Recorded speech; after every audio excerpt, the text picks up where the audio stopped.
안녕하세요. 류용수 법무사입니다. 이번 시간에는 법무사 2차 시험을 치를 때 전혀 예상하지 못한 문제가 나왔을 때, 즉 불이타 문제가 나왔을 때 그 대처 방안에 대해서 얘기해보는 시간을 가져보겠습니다. 여러분들, 불이타 문제는 여러분들이 언제 시험을 보시든 반드시 나오게 돼 있습니다.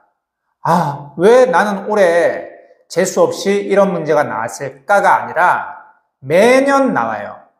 모든 과목에서 나오는 경우도 있고요. 아니면 특정 과목에서 나오는 경우도 있고요. 여하튼 불이타 문제, 그 어떤 강사님들도, 그 어떤 수험 전문가들도 예상하지 못한 문제는 여러분들이 언제 시험을 보시든 반드시 나오게 되어 있습니다. 그러니까 마음을 편안하게 가지세요.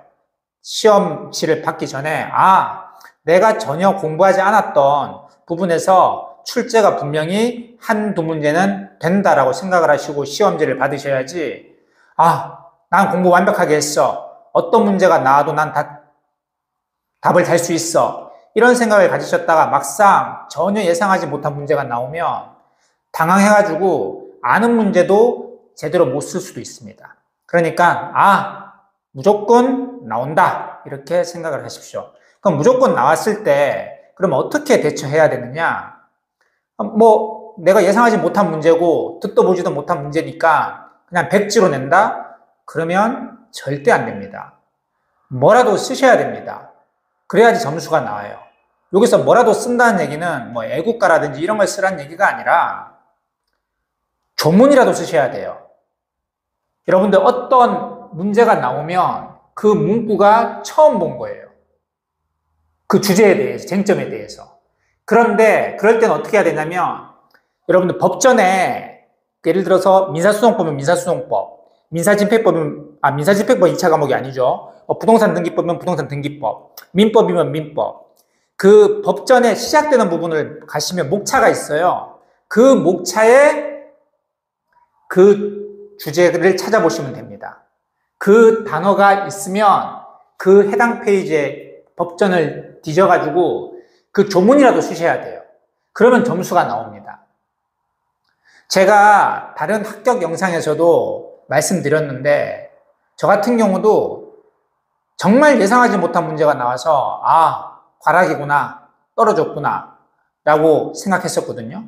그런데 막상 결과가 나왔는데 내가 과락이라고 생각했던 그 과목에서는요, 정말 고득점이 나왔고요. 그 반대로 제가 정말 자신있게 썼던 과목 있잖아요. 그 과목에서는 오히려 점수가 덜 나왔어요. 그러니까 모든 수험생들이 예상한 문제들이 나온 그런 과목은 점수가 짤 수밖에 없어요. 다 잘 쓰니까.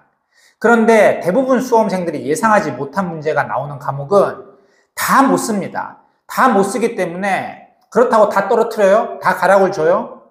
그럴 순 없죠. 어떻게든 합격생 130명은 배출시켜야 되니까. 그러면 점수를 다 올려주는 것 같아요.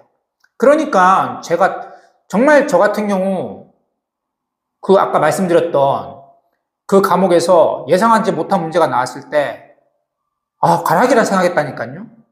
그렇다고 해서 100점 안 냈죠. 그래서 제가 아까 말씀드린 것처럼 법전의 그 목차 부분 찾아가서 그 주제어가 있는 그 부분을 찾아서 그 조문을 찾아서 그 조문을 적었어요. 그래서 내 나름대로 답을 적었어요. 근데 다까지 틀렸어요.